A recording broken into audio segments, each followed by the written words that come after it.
avons adressé, nous avons transmis une communication qui s'appelle, qui porte le nom de terminologie et nosologie. Donc avant de rentrer dans le vif du sujet, il faudrait quand même essayer de vous expliquer très brièvement, en quelques... Exactement, voilà. Donc brièvement, en 2-3 minutes, les nuances qu'il peut exister entre la souffrance fœtale, parce que tout le monde en entend parler, l'asphyxie, l'infirmité motrice cérébrale, qu'est-ce que c'est qu'une encéphalopathie néonatale anoxo-ischémique. Voilà, je laisserai le docteur Boujaja vous parler de la question. Oh, salut. Donc, comme introduction, l'asphyxie signifie l'arrêt de pouls, mais plus habituellement le manque d'oxygène conduisant à un arrêt imminent de la vie. En pratique, on rencontre plus souvent une hypoxie plutôt qu'un manque total d'apport en oxygène. La période de l'accouchement est estimée alors susceptible d'évoluer vers une encéphalopathie néonatale anoxo-ischémique.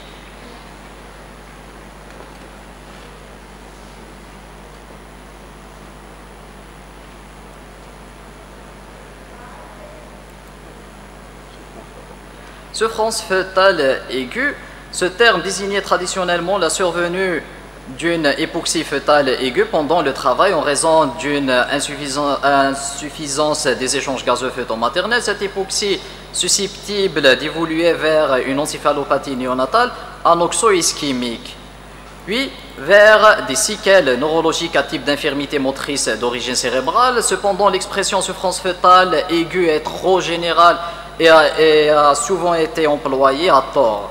Il y a un consensus pour le remplacer par des termes d'acidose fœtale, d'asphyxie fœtale perpartum et d'état fœtal non rassurant. L'acidose fœtale, elle est définie par un pH inférieur à 7, l'artère ombilicale à la naissance. Elle est dite métabolique si elle est associée à un déficit de base supérieur à 12 mmol par litre. L'acidose fœtale est le témoin biologique de l'hypoxie fœtale aiguë pendant le travail. Elle complique environ 5 accouchements pour 1000. Dans les formes les moins sévères, il n'y a pas de conséquences cliniquement et l'évolution du nouveau-né est simple. Le seuil d'un pH à 7 a été adopté par l'American College en gynéco-obstétrique en 1994 et a été repris depuis par la plupart des textes de conférences, de consensus et de recommandations pour la pratique clinique en France et d'autres pays. L'asphyxie fœtale perpartum, elle est définie par l'association d'une acidose fœtale et de deux éléments cliniques, une mauvaise adaptation à la vie extra-utérine, souvent définie par un score d'Apgar à 5 minutes inférieur à 4, et le développement d'un tableau d'encéphalopathie néonatale anoxo-ischémique. Dans les premiers jours de vie, son incidence est de 2 cas par 1000 naissances. Et l'état fœtal non rassurant, pendant le travail, l'hypoxie fœtale ne peut être que suspectée devant des anomalies du rythme cardiaque fœtal. Ces anomalies concernant près d'un tiers des accouchements, tandis que l'acidose au cordon ombilical est beaucoup plus rare. Dans la plupart des cas, les anomalies du RCF ont une valeur prédictive positive très médiocre.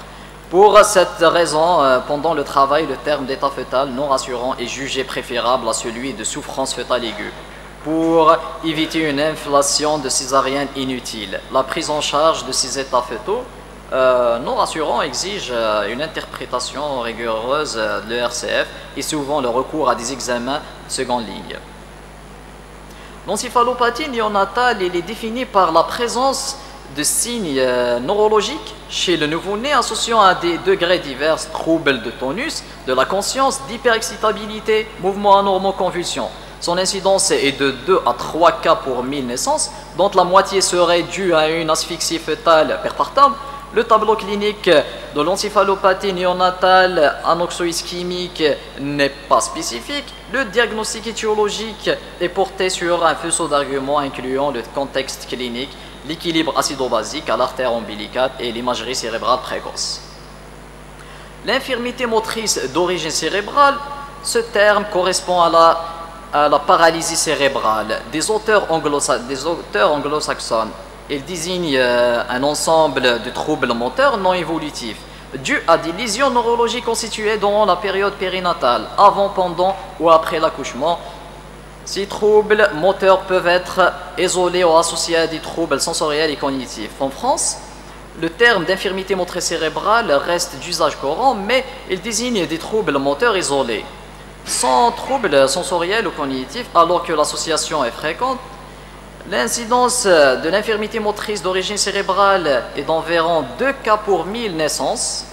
L'asphyxie fœtale perpartum ne représente que 10 à 25% des causes d'infirmité motrice d'origine cérébrale selon les séries.